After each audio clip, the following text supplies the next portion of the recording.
क्या आप जानते हैं कि माता सीता के विवाह के लिए जिस शिव धनुष को तोड़ने की शर्त रखी गई थी उसका इतिहास क्या था? आखिर वह धनुष राजा जनक के पास कैसे आया? आज की वीडियो में हम वाल्मीकि रामायण के उस प्रसंग को जानेंगे जहां राजा जनक स्वयं इस दिव्य धनुष का रहस्य उजागर करते हैं। सवेरा होते ही धर्मराज जनक ने अपना नित्य नियम पूरा किया और महर्षि विश्वामित्र के पास पहुंचे। उन्होंने बड़े ही आदर भाव से ऋषि और दोनों राजकुमारों राम और लक्ष्मण जी का पूजन किया। जनक बोले, हे महामुने, मैं आपका आज्ञाकारी सेवक हूँ, आज्ञा दीजिए, मैं आपकी क्या सेवा कर सकता हूँ। तब विश्वामित्र जी ने मुस्कुराते हुए कहा, दशरथ के ये दोनों पुत्र पराक्रमी योद्धा हैं, इन्हें उस श्रेष्ठ धनुष के दर्शन कराइए जिसकी चर्चा पूरे विश्व में है। इसे देखकर इनकी इच्छा पूरी होगी और फिर ये अपनी राजधानी को वापस लौट जाएंगे। राजा जनक ने धनुष का गौरवशाली इतिहास सुनाना शुरू किया। उन्होंने बताया कि यह धनुष उनके पूर्वज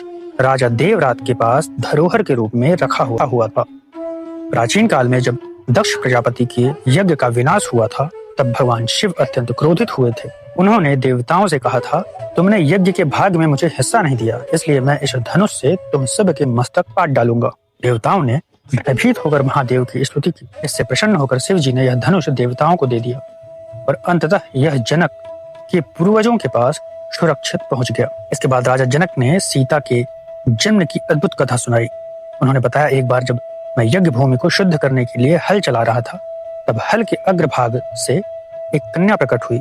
हल की रेखा से उत्पन्न होने के कारण ही उसका नाम सीता रखा गया। जनक ने घोषणा की कि सीता अयोनिजा मतलब बिना गर्भ के जन्मी है, इसलिए उनके विवाह के लिए उन्होंने एक कठिन शर्त रखी। उन्होंने सीता को वीरशुल्का कहा, जिसका अर्थ है केवल वही पुरुष सीता का हाथ थाम सकता है जो अपने असीम पराक्रम को सिद्ध करेगा। अतीत में कई राजा आए लेकिन कोई भी इस भारी शिव धनुष को उठाना तो दूर हिला भी नहीं सका। जब उन राजाओं को जनक ने मना कर दिया तो उन्होंने क्रोध में आकर मिथिला को घेर लिया।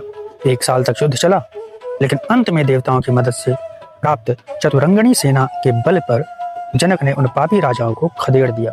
अंत में राजा जनक बोले, हे मुनिश्रेष्ठ, यही वह दिव्य धनुष है। यदि राजकुमार राम इस धनुष पर प्रत्यंचा चढ़ा देते हैं तो मैं अपनी पुत्री सीता का विवाह दशरथ पुत्र राम से कर दूंगा। और सबके देखते ही देखते प्रभु श्री राम ने धनुष की प्रत्यंचा चढ़ाई और उसे तोड़ दिया। ऐसे ही माता सीता का पाणी ग्रहण संस्कार किया। उम्मीद है यह अद्भुत रामायण की कथा आपको जरूर रोचक लगी होगी। ऐसे ही धार्मिक ज्ञान को प्राप्त करने के लिए हमसे जुड़े रहें।